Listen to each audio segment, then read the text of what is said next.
it. I'm out here for a couple months, just in Lake Tahoe. Really? So that's the other... Ski, I assume. Yeah, well, I'm snowboarding. And I'm working too. I have a small business on the Cape. Right. And I have a computer with me, so I do some work and I do some other stuff too. So you're sort of a snow bum, though. Yeah, definitely. Excellent. Very good. And I'm proud of it. I'm not ashamed in the slightest bit.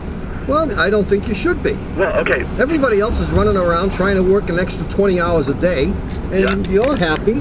You're bummed. I make just enough money to keep myself out of trouble. God bless you. But if I make any more money, then I get into more trouble, and then that's going to work. You're absolutely right, and I want to thank you for calling. It's been an absolute pleasure talking to a man of such perspicacity. I'll see you later. Oh, wait. I have a problem. Yeah. So here's the thing. We were driving across country, and going across the plain states, you get big time winds coming across, diagonally across the highway. No, actually, well, okay. The problem really manifested itself in, I think it was Nebraska, where you get really, really high winds coming diagonally across the highway. We're driving an 88, my girlfriend's 88 Pathfinder. Oh. Now, I don't know if you know the makeup of the outside of the Pathfinder, but the doors have some sort of a aerodynamic deal where they come up towards the roof as opposed to your average proven car design with gutters. This one has no gutters. Gutterless. Right. So what happens is on the leeward side of the car, so if the wind is blowing from the passenger side of the highway across, the driver's side door, the top of the door actually gets opened by the wind. Does it?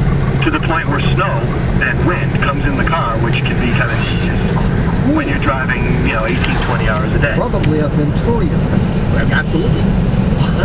Yeah. Am I glad I took that course? Although, wait, isn't the Venturi effect when you squeeze wind down into fluid down into a small space? It's the vacuum which is created by the flow of a fluid. Air being the fluid in this case. Yeah. Right. So as the air is flowing over that driver's door, it's sucking the door it's creating a vacuum. Right, okay, well that I understand. Yeah. The question is, how do I keep that from happening? Tie a rope from one door to the other. Across the roof. Okay, now right inside the vehicle. Yeah, well, across the roof and then inside the vehicle, and you're going to knot it like right over your head. Right, so what I need to do then is notch the glass so that the glass came up around the road. I have to use a nylon strap. Believe me, driving across